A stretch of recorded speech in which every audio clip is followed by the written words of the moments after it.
Well, hello, everyone. Hello, everyone. Good to see you. Hope everyone is well today. And good to see you, Chloe. A reminder that Tuesday, if all goes well, we should be back together. And Thursday, unfortunately, I have another commitment I can't get out of at the same time as the class. So I thought Thursday might be a good time for you to work on the project that's due the following Tuesday. That's option A. Option B is I can think of another activity for you to do together, but I thought just giving you time to work on the project might work. The only person I can see is Chloe. So if she nods her head vigorously, shakes her head, I'll know which way we should go with either of these ideas. Hello, Sydney. Yeah, I don't mind like meeting with our groups to work them Okay, over Zoom or anything like that. I don't mind. good. That would give you more time to do. And Sydney, you didn't wind up getting into a group last time because you weren't with us. So let me see if I can. I'll contact you and figure out. I was going to have one of the other groups choose you, but that might be. I'm told we shouldn't have choosing of teams because, you know, when I was young, that's the way teams would be chosen, and there was always the last person left, and it turned out to be a humiliating experience for that person. Many of those people who were last chosen wound up becoming academics and teachers, and so that they wanted to spare you that kind of character building exercise. So, Sydney, we will figure out the groups are working on different science projects based on what they found in the Franklin book. And so we can confer afterward, or someone can send me a message saying, yeah, we want to have that brain power that Sydney brings to our group, which is otherwise floundering. So, are there any questions, by the way? I feel like I've just been giving a rambling discursive monologue on various things that are okay. Well, I thought what we would do today is talk about something very serious, which is, of course, whether Benjamin Franklin believed in God, which is kind of a big question.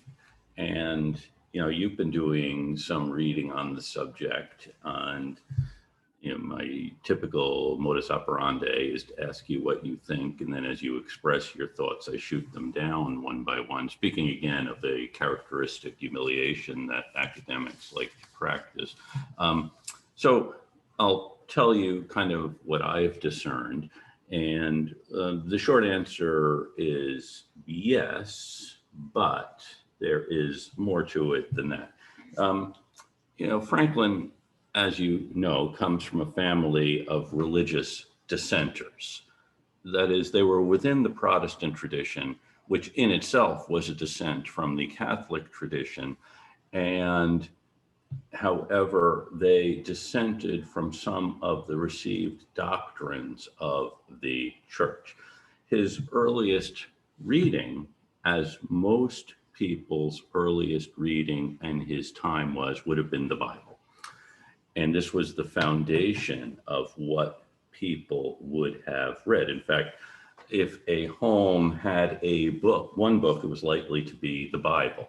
If there were two books, the other was likely to be Pilgrim's Progress, which I'll talk a little bit about. And then, of course, the third later would be an almanac. So his earliest reading was in the Bible, and much of the Bible he actually knew by heart. That is, he had committed to memory. And he also was a very close friend of George Whitefield. And Whitefield was probably the leading Protestant evangelist of the century. And he also knew, as I think we've covered, Cotton Mather and Increase Mather, these two eminent divines. And he had we'll talk a little bit of the relationship he has with some of the Presbyterian ministers in Philadelphia. However, he's also a close friend of David Hume. And Hume, a Scottish philosopher and historian, is probably the leading deist or freethinker in 18th century Britain. And Franklin also has a relationship with Voltaire, who is the leading exponent of the Enlightenment and one of the great anti-clerical figures of all time. So we have, Franklin being a friend of George Whitefield as well as of David Hume. This is really an odd couple of friends to have. Whitefield spent time in Franklin's home. Franklin spent time in David Hume's home in Edinburgh. And it's an odd thing.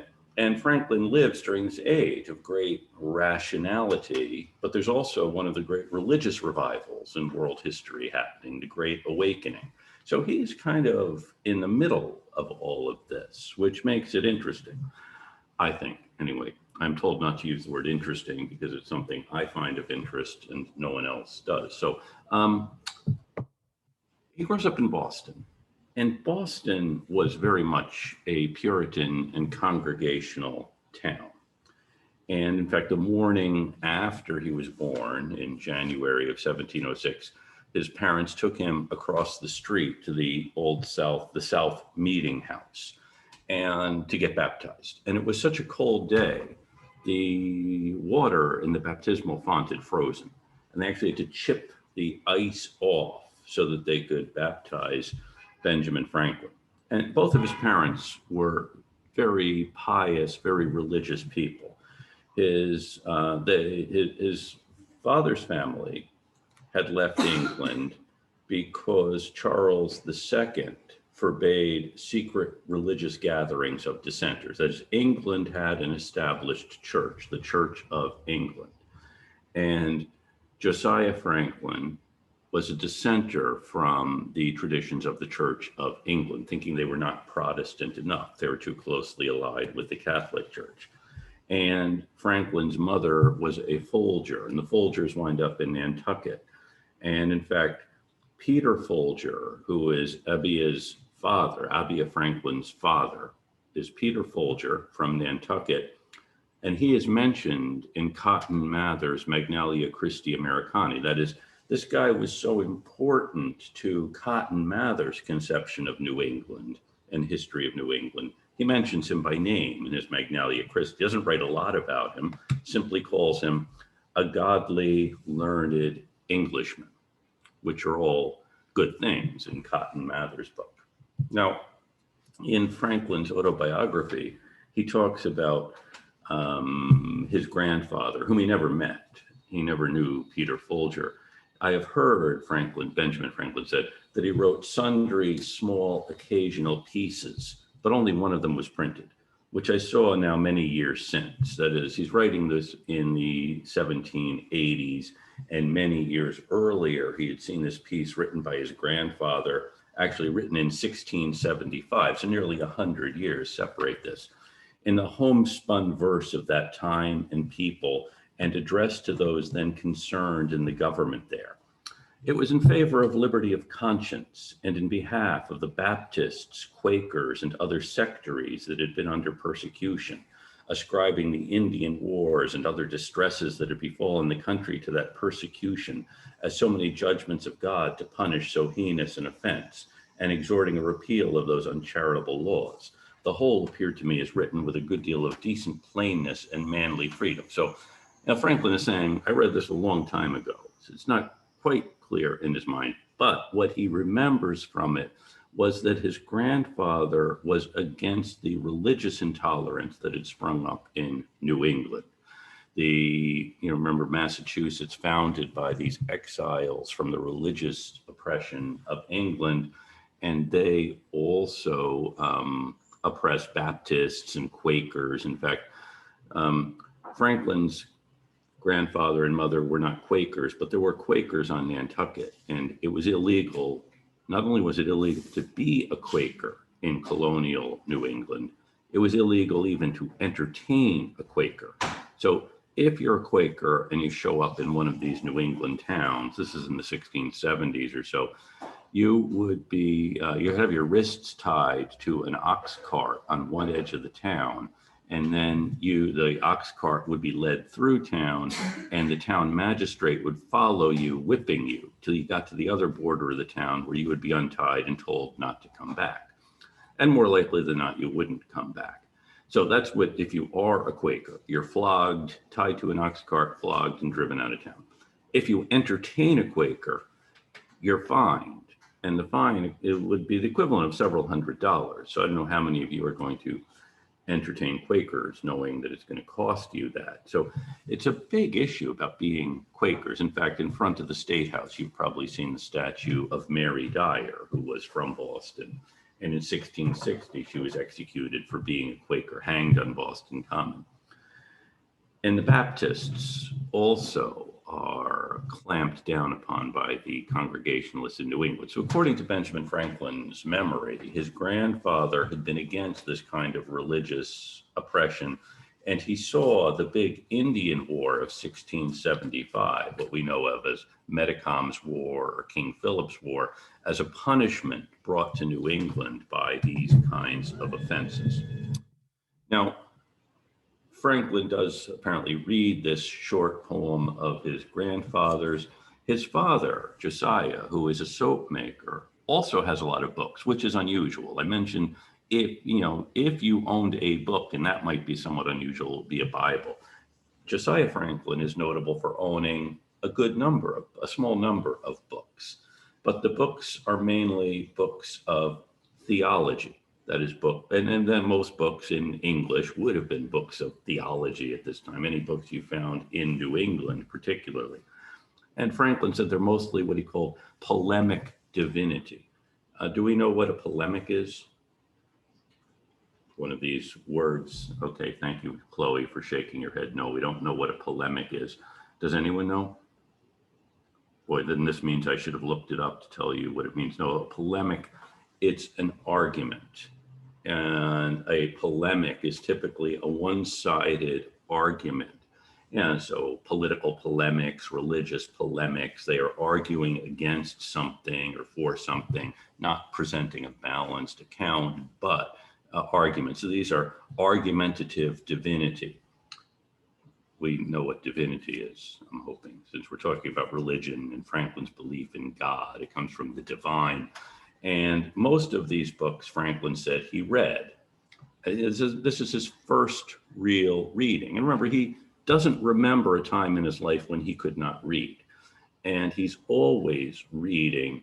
And what he has at hand to read are these books of polemic divinity to help shape his worldview in ways that, you're never really sensitive to this when you're young and reading. You're actually shaping the way you view the world. I've since regretted that, he said, at a time when I had a thirst for knowledge, that more proper books had not fallen in my way. So he now regrets. As an old man, he's kind of sorry that the first things he read were these books of polemic divinity. However, it had been resolved when he was earlier that he should be a clergyman. And we'll talk a little bit about this in a bit. But by this time, he's decided not to be a clergyman, but he's still reading this polemic theology. He also says that Plutarch's lives, and Plutarch was a Roman historian who wrote these parallel lives of Greeks and Romans, in which I read abundantly, and I still think that time spent to great advantage. That is, reading Plutarch's lives. By the way, it would be an advantage for any of you to read Plutarch. Some of you might benefit from reading polemic divinity, but Franklin didn't seem to think it was a good use of his time. And there was also a book of Daniel Defoe's called An Essay on Projects, and another of Dr. Mather's called Essays to Do Good, which perhaps gave me a turn of thinking that had influence on some of the principal future events of my life. So I've already talked about Mather and Essays to Do Good. But a real breakthrough for Franklin came when reading Pilgrim's Progress. And Pilgrim's Progress by John Bunyan is one of the great books in the English language. And when I say it's a great book, I mean, I suspect it's a book none of you has read. Has anyone read Pilgrim's Progress? Well, it's a book about a guy named Christian who leaves his family to go to the celestial city. And of course, the celestial city is heaven. So it's his journey from this troubled world to the better world. And he goes through all kinds of things. And the thing Franklin admired about Bunyan's book wasn't necessarily this message so much as that Bunyan was able to use dialogue in a way other English writers weren't at the time.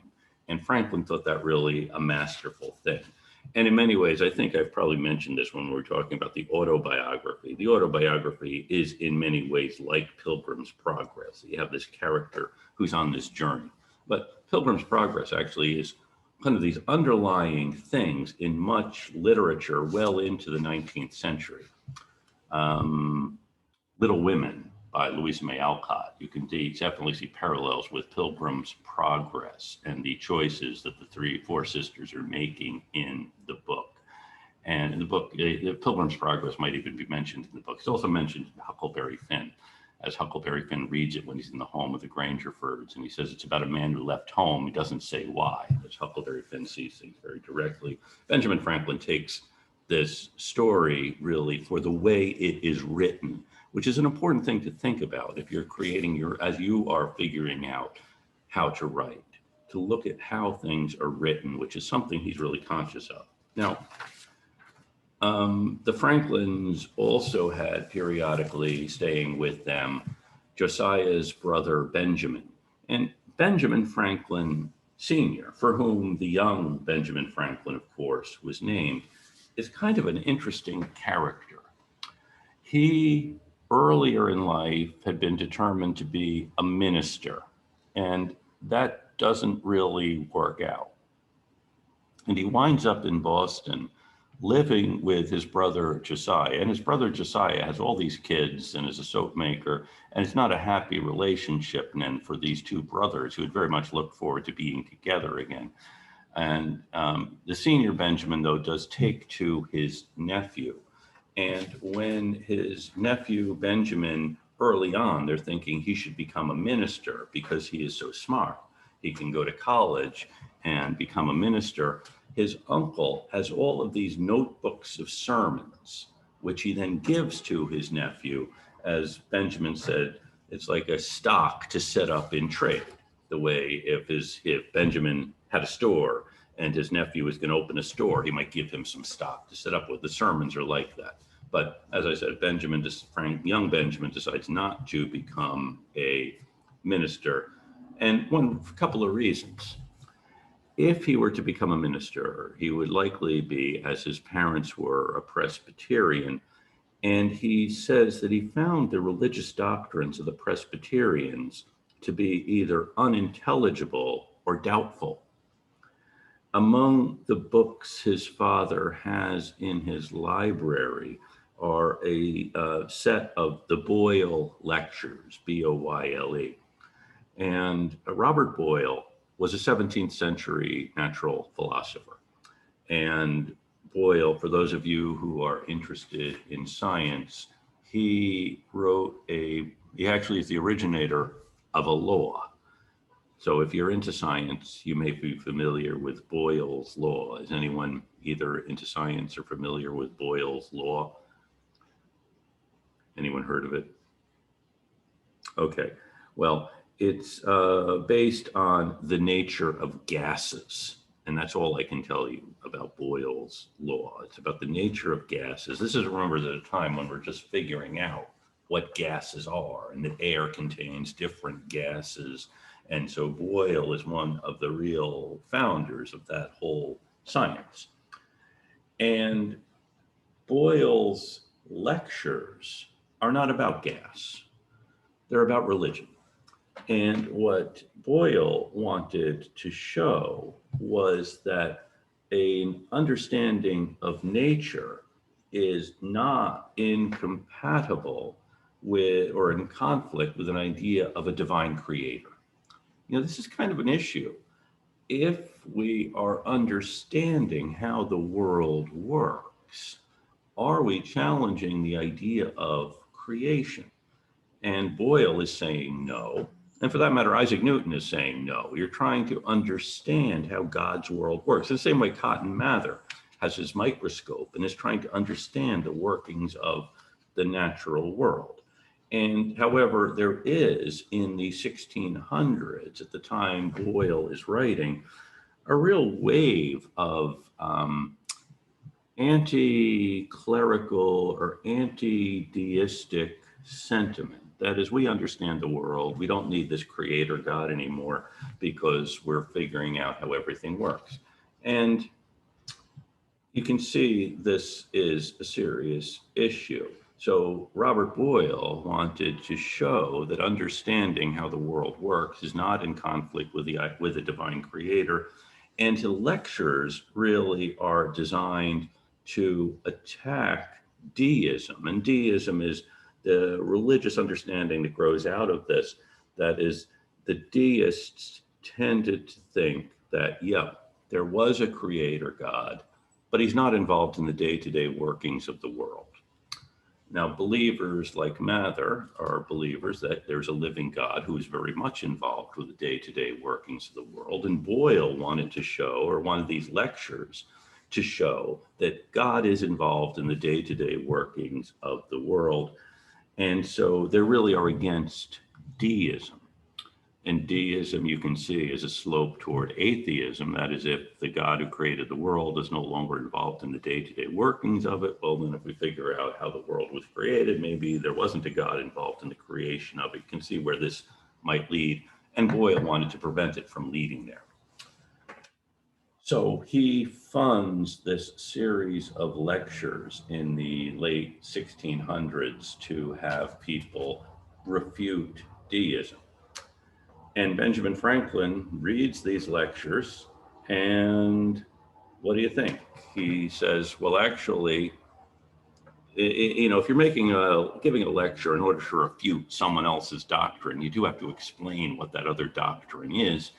And Franklin, as a young reader of this, thought that the other doctrine that's being refuted was actually stronger. The arguments they are making against a creator God involved in the day-to-day workings of the world. So this is a issue where he's reading these things, but challenging them. He's reading them, getting how they're put together, but also challenging what they are saying and not simply subscribing to whatever is being promoted here.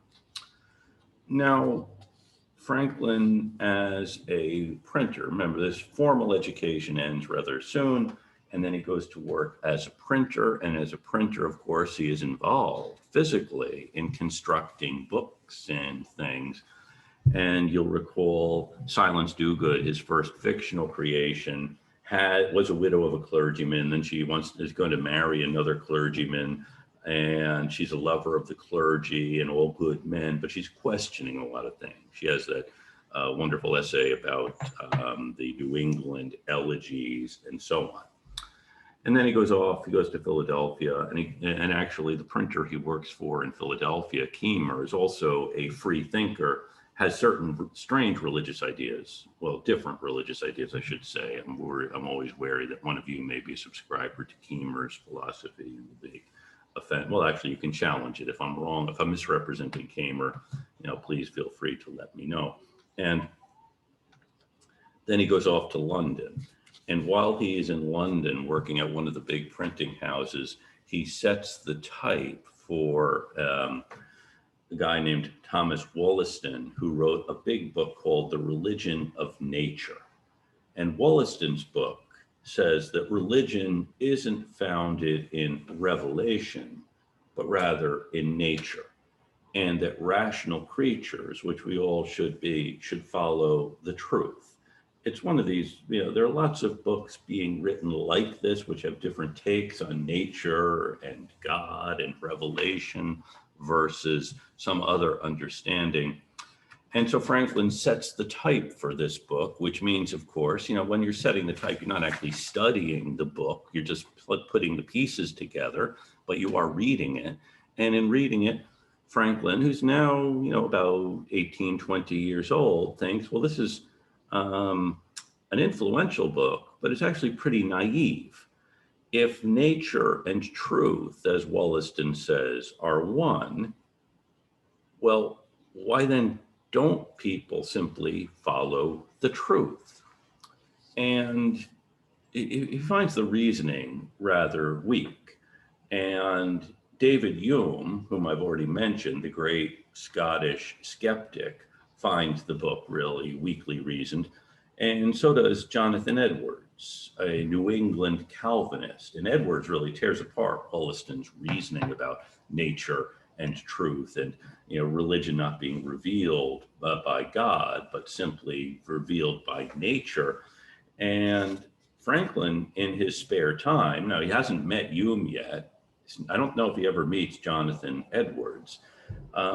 Edwards, by the way, is also fascinated with how the world works. He studies spiders under a microscope, and he's really, like Franklin, trying to understand the nature of matter.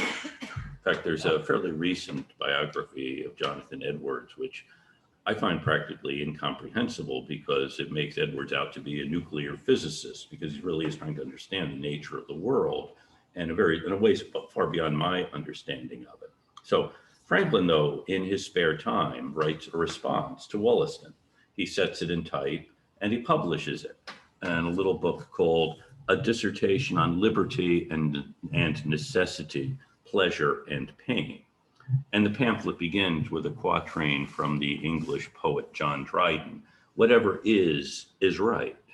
Though purblind man sees but a part of the chain, the nearest link, his eyes not carrying to the equal beam that poises all above." So everything that is right. We can only see a small part of it, though. And Franklin asks in this pamphlet, when he's about your age, by the way, if all rational creatures are acting in accordance with the truth, which Wollaston is saying that's what all rational creatures are doing, I suppose you can anticipate the next question. Well, why then do people do bad things? If everyone's acting in accordance with the truth, how do you account for the nature of evil?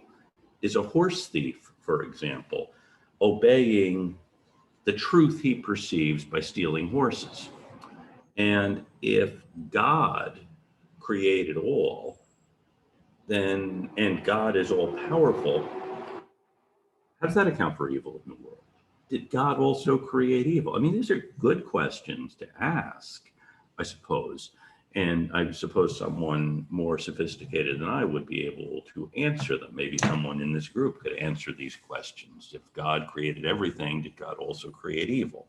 And if truth is nature's way, and we all follow the truth, then is someone who's doing bad things following the truth? This is really an interesting argument. And this little tract, we're not quite sure what Franklin intended with it. It might have been a satire, or it might be a serious attempt at trying to understand good and evil and the connection between good and evil. Either way, I should tell you, Franklin comes to regret writing this, and he regards publishing it as one of the errata of his life, and particularly after his employer, that is the guy who runs the printing house. And Franklin had set this in his spare time. So he's off duty at the printing house, but he stays to set up this pamphlet and then print it. His employer says, it's an ingenious pamphlet, but you really should be more discreet when you write things because you're going to come under attack. He doesn't really come under attack. He does actually, the pamphlet does come to the attention of some of the other free thinkers in London. One of them takes the opportunity of introducing Franklin to a number of other folks at a certain club and promises to introduce him to Isaac Newton, but that doesn't happen. So you have Franklin writing this little pamphlet and then regretting it later. He is, though, drifting toward deism, which I've explained is this idea that you have this powerful God who created the world and then is pretty much leaving you to manage things. But then he has doubts about that, and I'll tell you why. He had been arguing this point among his friends, including James Ralph, whom we've mentioned, and Collins, another of his early friends. And he sees that these guys, if they are following the truth, are using the fact that there's not some God who's going to punish us to do all kinds of things that are bad. I've mentioned Ralph leaving his wife and children in Philadelphia, and then he goes off to London and he has this relationship with Mrs. T, and then does we know not what else. And Collins drinks and gambles and says there's really no consequences for it. So Franklin sees these free thinkers really aren't doing good things. And also the guy who sent him on this fool's errand to Philadelphia, Governor Keith, was a free thinker. And he sends off Franklin knowing that Franklin's going to wind up in London broke. So it's not necessarily what these guys think, but what they do that gets Franklin to wonder if being a free thinker is really a good course for anyone. If it's enabling you to do all kinds of things, it enables you more easily to be a horse thief if you're a free thinker than if you are a believer in a God who is going to punish you for misdeeds. So Franklin's not really questioning the doctrine so much as the character of people. And that's one thing he keeps seeing. Character, reputation are really the essential things here. Now, on his long voyage back to Philadelphia, and this is when he begins his attempt at trying to reach moral perfection. And he writes in his journal that I grew convinced that truth, sincerity, and integrity in dealings between man and man were of the utmost importance to the felicity of life. That is, truth, sincerity, integrity.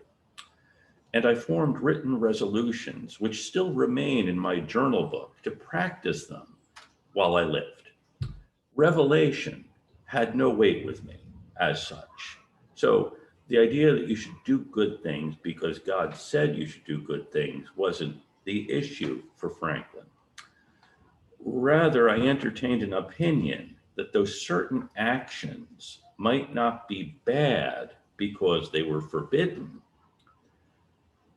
they probably were forbidden because they were bad for us, or commanded because they were beneficial to us in their own natures, all the circumstances of things considered. So why are some things good and some things evil? And our easy answer is, well, it's because God said so. But Franklin is looking at something else. The good things are good because they are beneficial to you and to everyone. The bad things are bad, not because in the Ten Commandments, God says, don't do these things. God says, don't do these things because they're bad. Now, Franklin also, later in life, I mean, in the autobiography, he talks about these friends of his who come to bad ends. And he also sees that he could have come to a bad end. He sees a number of flaws he had that would have led him to destruction. And all of us, I suppose, have things we could do, the wrong step we take, the wrong choice we make that could lead to destruction or hardship. And Franklin attributes the fact that he avoids this to providence, the hand of providence, which would be the hand of God in some conception of God, or a guardian angel, or some accidental favorable circumstance, or a combination of all three. And the way he phrases this in his autobiography shows he's not ruling out any of them.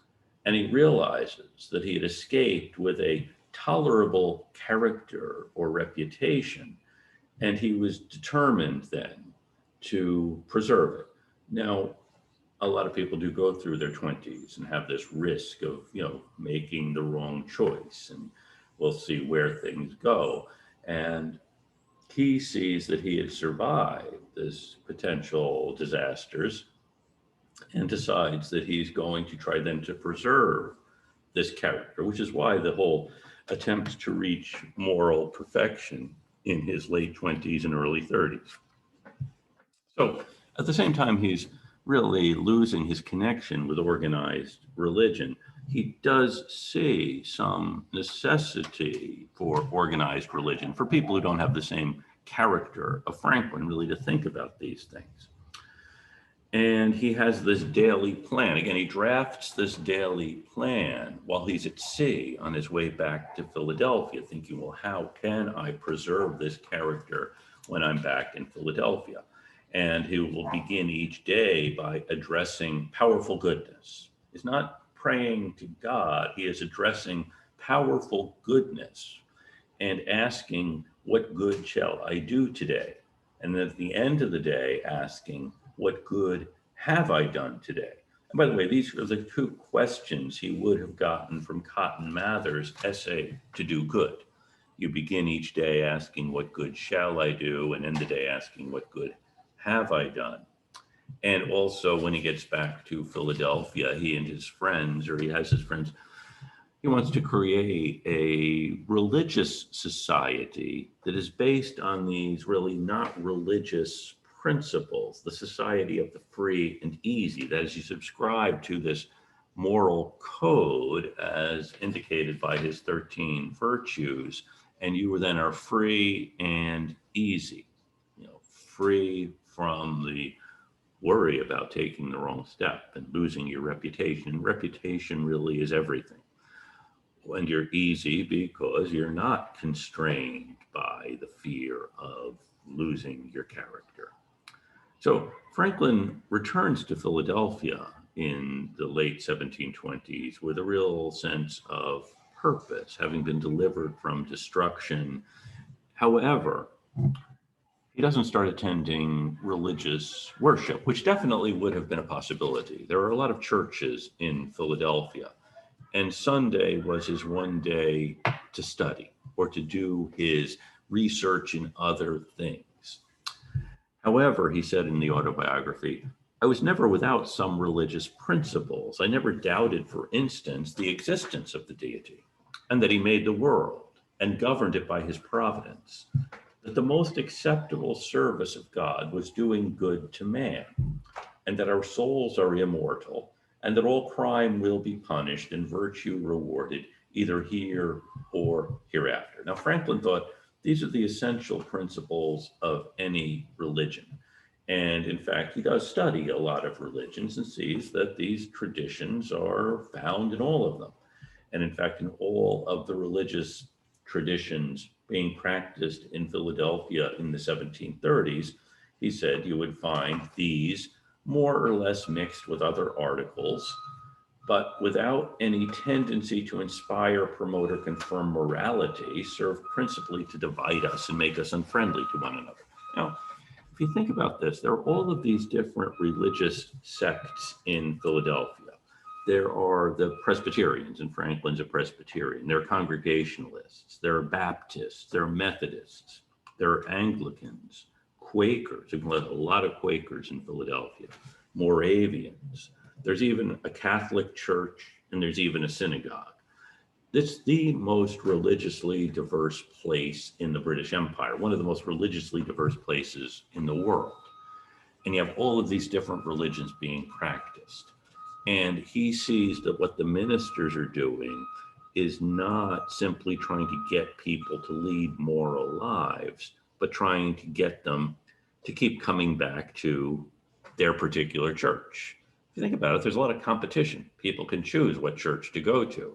So you want them to keep coming back to yours. And this is a big question for the ministers. How do we get people to come back to the Presbyterian church instead of going to hear the sermon, going to the Catholic church or the synagogue or one of these other churches? And he is, as I said, Franklin is nominally a Presbyterian, was raised as a Presbyterian, and he does, pay to support the Presbyterian church. And the Presbyterian minister is a Reverend Jedediah Andrews, the pastor. This is after Franklin. He and Deborah have moved in. They're raising William, and Franklin, this young printer, rising printer in Philadelphia, and Jedediah Andrews knows he's a member of my congregation. I really want him to come to be part of the worship services. I was now and then prevailed on to do so, Franklin said, once for 5 Sundays successively. Imagine that, 5 weeks in a row, Franklin went to the Presbyterian church.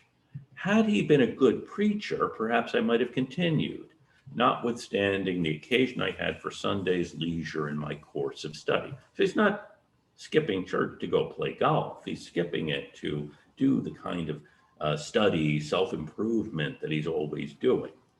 His discourses, though, were chiefly either polemic arguments, and now we all know what a polemic argument is, or explications of the peculiar doctrines of our sect, which were all to me very dry, uninteresting, and unedifying. Not a single moral principle was inculcated or enforced, their aim seeming to be rather to make us good Presbyterians than good citizens. Of course, the Reverend Andrews sees that is his goal, to make his congregation good Presbyterians. Franklin thinks he should be trying to make us into good citizens. And one week, Franklin goes, and the minister's text for his sermon is from the 4th chapter of the book of Philippians.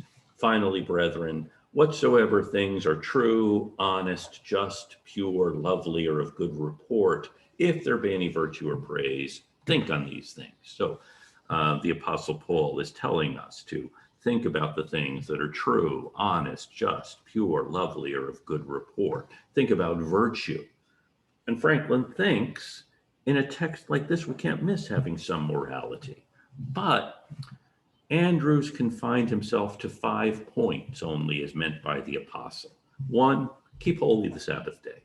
2, be diligent in reading scriptures. 3, attend public worship. 4, partake of the sacrament. 5, pay due respect to God's ministers.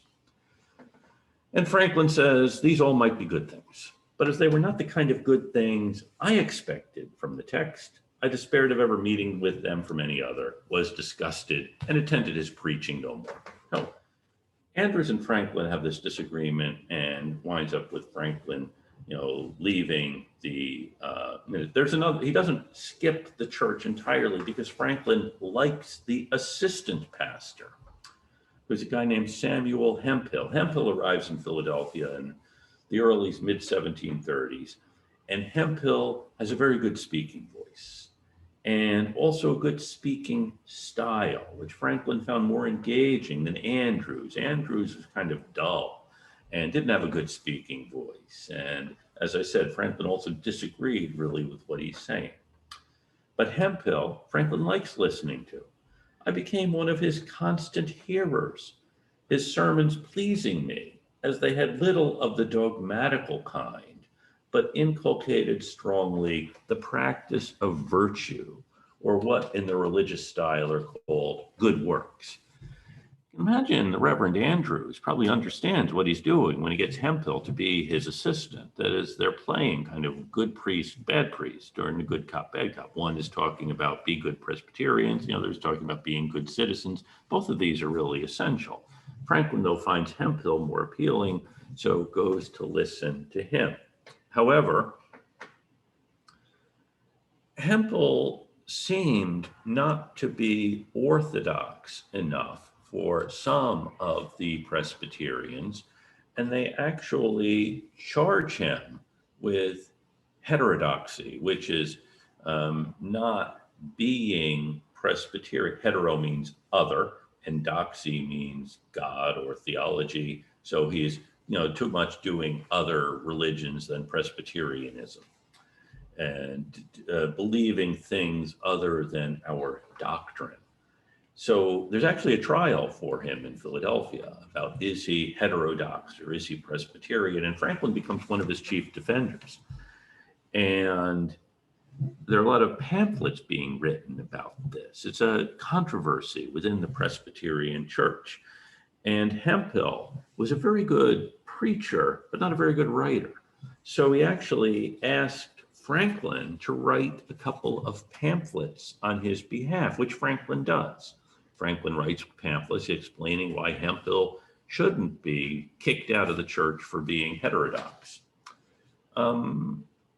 Franklin might have taken this as a sign when Hemphill's asking Franklin to write defenses for him, because it turned out another thing someone notices is that Hemphill is borrowing sermons from others. Someone hears one of his sermons, and in fact, a sermon that was widely admired in Philadelphia. As I said, people loved listening to him. And then someone picks up a British magazine and sees the identical sermon given there by a Reverend James Foster, who's a Baptist minister in Philadelphia, in London. So you have this Presbyterian minister in Philadelphia giving a wonderful sermon, but it turns out to be a Baptist sermon by someone else. And he didn't say at the beginning, here's a sermon by the Reverend James Foster. He had simply got up and spoke. By the way, does anyone know what you call it when you pass off someone else's work as your own? Plagiarism? It's called plagiarism. Thank you, Tyler. And is it a serious thing? Yes. Yeah. Oh, you've heard. Okay, good, good. Yes, that's good. Serious thing. Actually, it could get you bounced out of school if you're found doing this, passing off someone else's work as your own. And here you have this minister in Philadelphia who's giving these wonderful sermons that turn out to be written by someone else. Again, he had been on trial for heterodoxy. Franklin defended him. And then it turns out this guy's sermons are plagiarized. Franklin, though, sticks with him and says, I rather approved of his giving us good sermons composed by others rather than bad ones of his own manufacture, though the latter was the practice of our common teachers. As Franklin thinks, boy, if Hemphill knows he's not very good at writing sermons and he finds people who are, well, why not use the better sermons? This is kind of a moral question for all of us. And who is right here, Hemphill or the people who say he shouldn't be plagiarizing? And Hemphill later confesses to Franklin that actually he never wrote his own sermons. But he did have a very good memory. So he could read something once and commit it to memory and repeat it. And it's a baffling thing. Franklin actually winds up quitting the congregation. Hemphill leaves Philadelphia. He can't overcome being a plagiarist. So he leaves Philadelphia. I'm not quite sure if he remains a minister somewhere else. And Franklin continues to pay to support the Presbyterian Church, but he also contributes to other churches, but stops going to the services.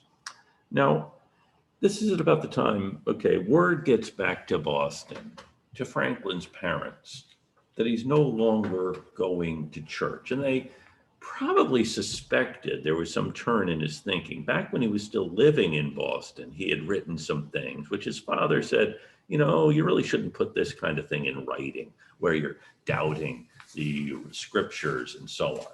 And so in 1738, Franklin writes to his parents when he gets a letter from his parents. His mother worries that her son is becoming a free thinker. And she worries he might even be mixed up with the Freemasons. And the Freemasons is a relatively new organization at this time, which does have these certain religious precepts, but it's really a social club and it is for men who subscribe to certain articles, and they gather. And Franklin winds up becoming actually the Grand Master of the lodge. And his mother's worried about this because the Masons are a secret organization.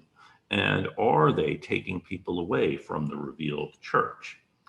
And he writes, my mother grieves that one of her sons, that is one of Franklin's brothers, is an Arian and another an Arminian.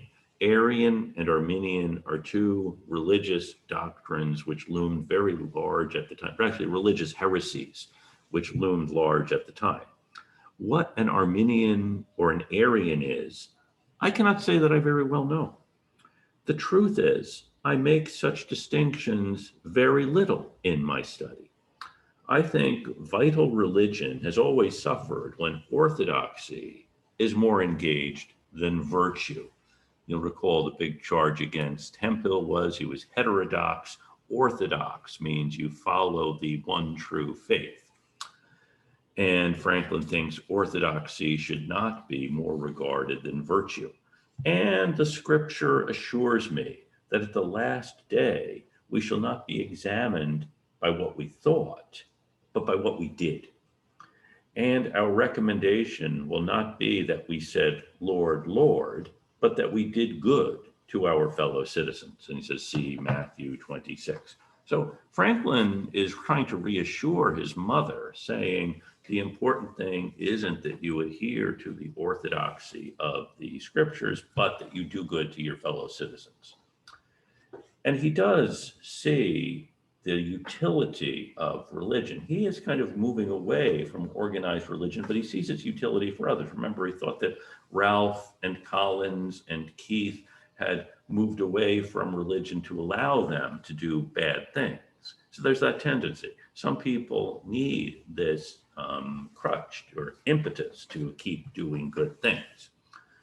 Now, the Puritans and his parents grew up in this Puritan region, emphasized faith over work. So when Franklin says doing good is the essential thing, he's actually defying the Puritan idea that it is faith and not works that will save us. And he explains to his sister, Jane, his youngest sister, and Jane idolizes her older brother. And over the course of Franklin's long life, he exchanges more letters with Jane than with anyone else.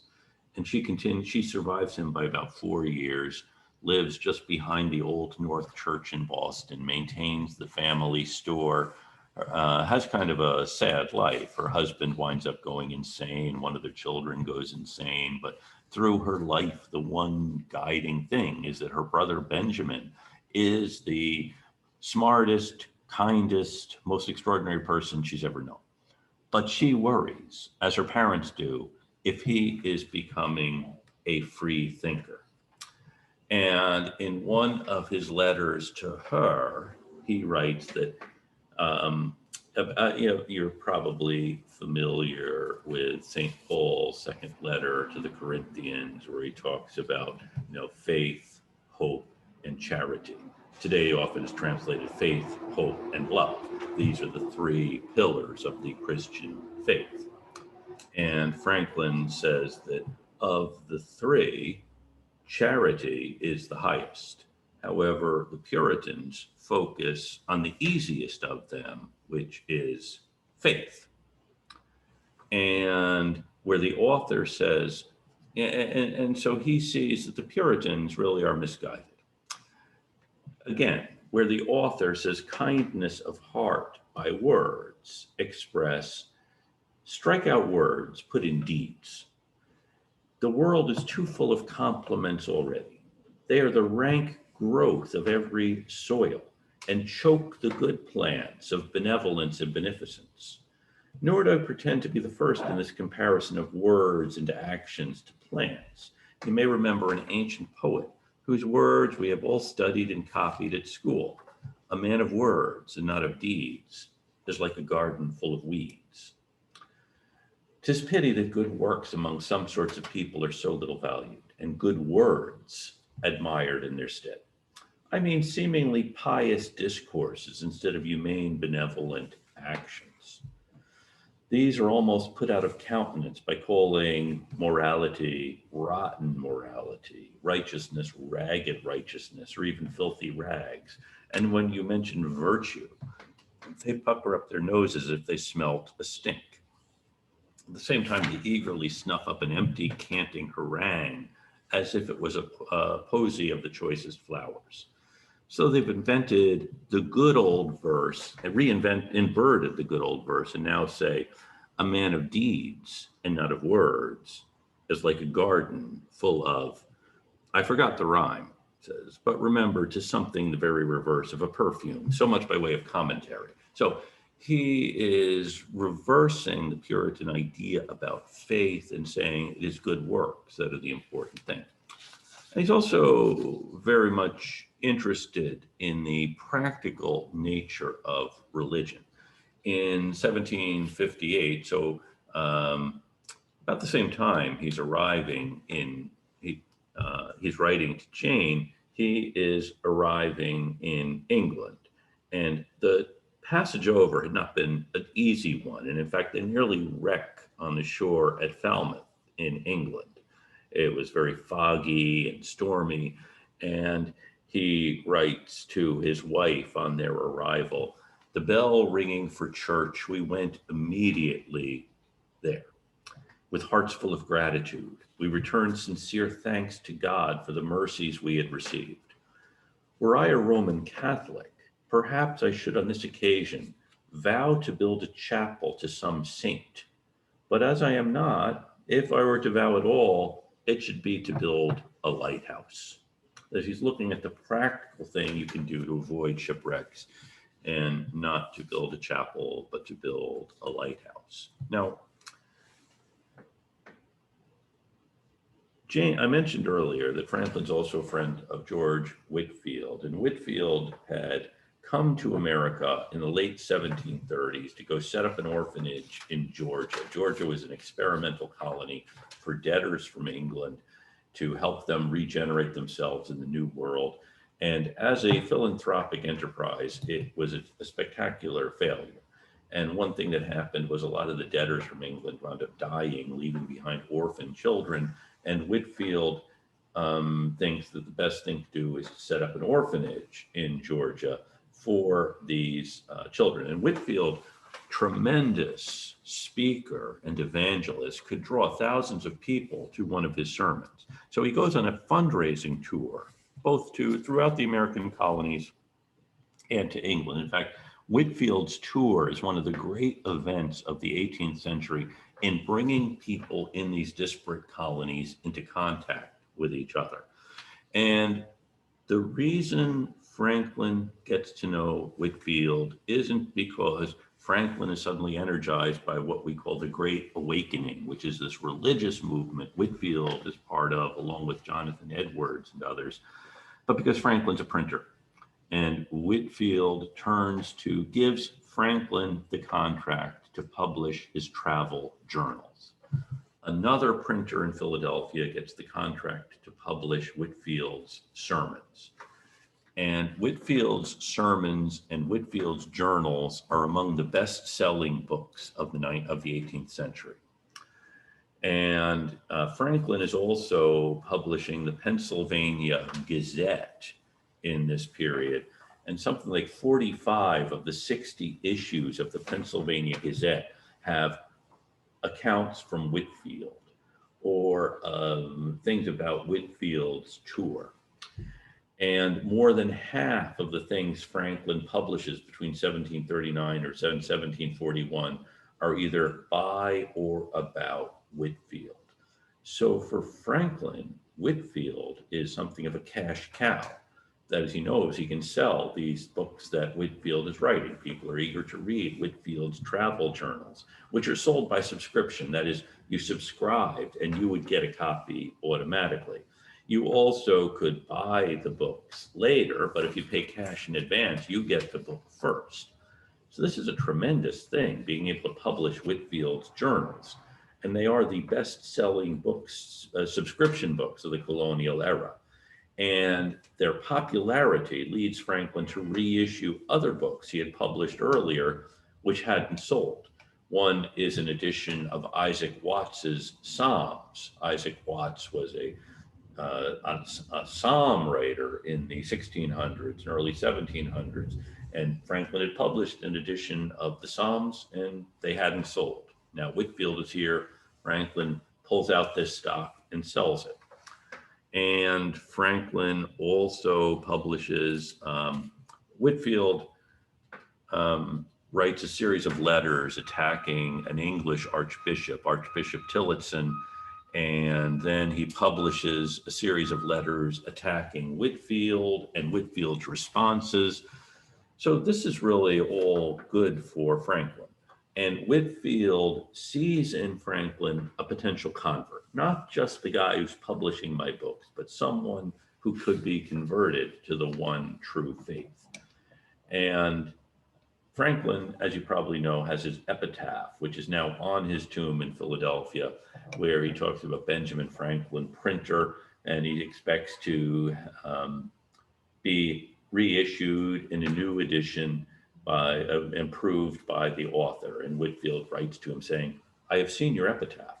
Believe in Jesus and get a feeling of possession of God in your heart, and you cannot possibly be disappointed. That is, Franklin has this kind of whimsical idea of being reissued, and Whitefield tells him the way to do this is through his faith. And Whitefield is coming back to Philadelphia. He travels throughout the American colonies, and he usually stayed in Philadelphia with Anthony Benezet, who's another Philadelphia reformer, and Benezet's going to be out of town. And Franklin writes to him when Whitefield says, I don't know where I'm going to stay. Franklin says, well, you know my house, and if you can make shift with its scanty accommodations, you will be most heartily welcome. And Whitefield writes back saying, if you make this offer for Christ's sake, you will not miss of a reward. Franklin writes back, don't let me be mistaken. It was not for Christ's sake, but for your sake. And Whitefield does stay with Franklin, and Franklin enjoys hearing him because he is such a good preacher. And he says he could distinguish between the sermons Whitefield had recently written and those he had given many times, because his delivery would be more polished if he had given a sermon many times than if it was a new one. And Franklin says this is an advantage he has as an itinerant over someone who is a minister in the same place. You can't keep repeating yourself if you're in the same place. And Whitefield has, Franklin says, a loud, clear voice and articulated his words and sentences so perfectly that he could be heard at a great distance. So it's the way he speaks that really entrances Franklin. Now, one thing that happens with Whitefield is that some established clergy and churches don't want him to come and use their churches. That is, this is one reason he preaches out in the open, because he can't find a place to hold his meetings. So Franklin and others get together and decide to build a meeting place in Philadelphia which would be open to anyone of any religious denomination.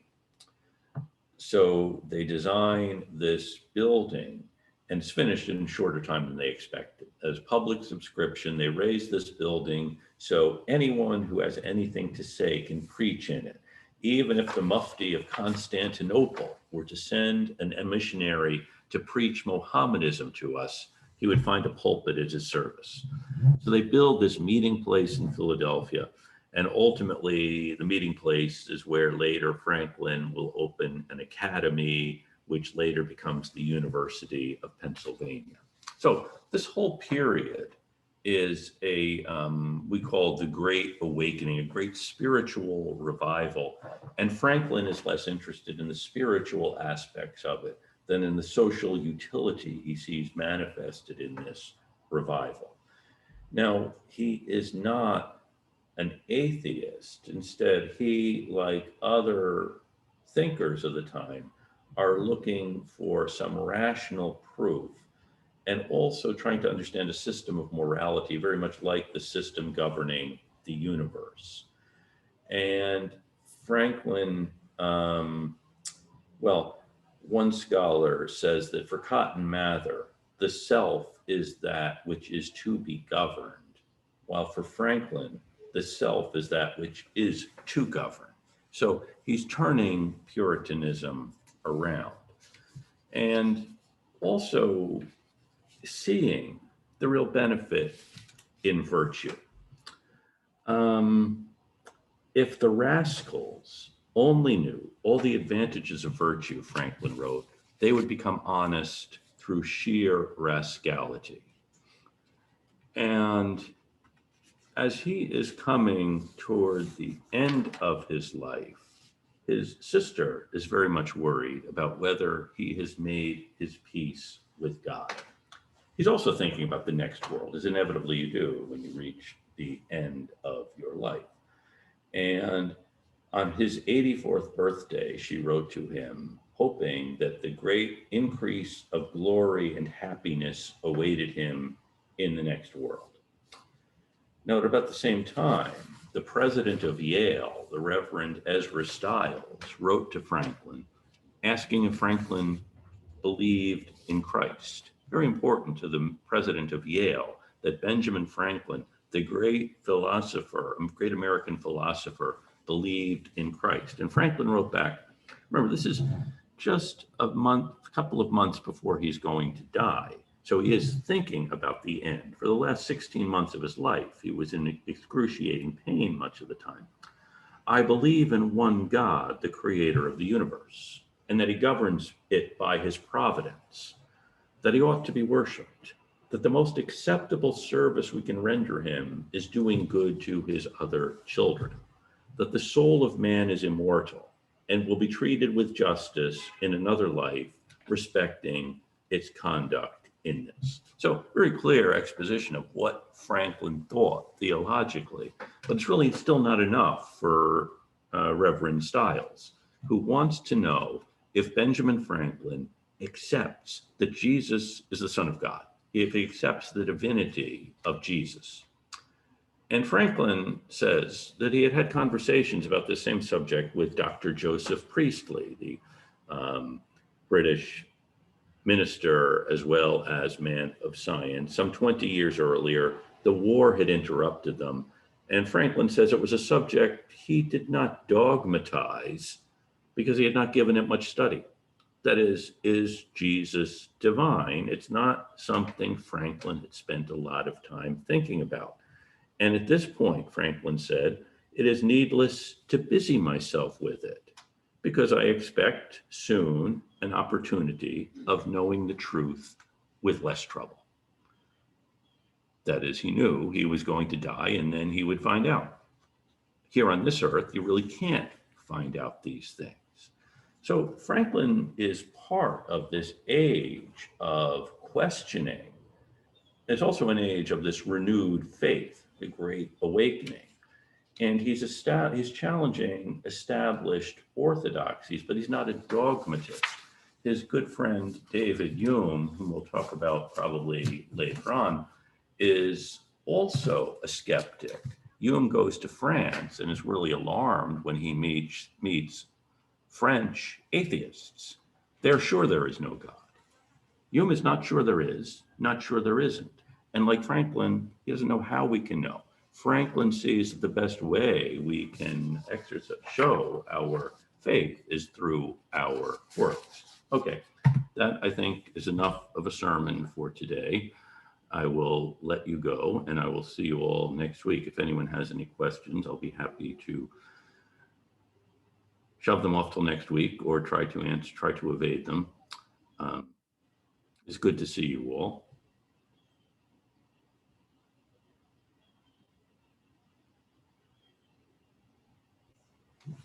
Bye. Take care. Thank you, Professor. Take care. Good to see you.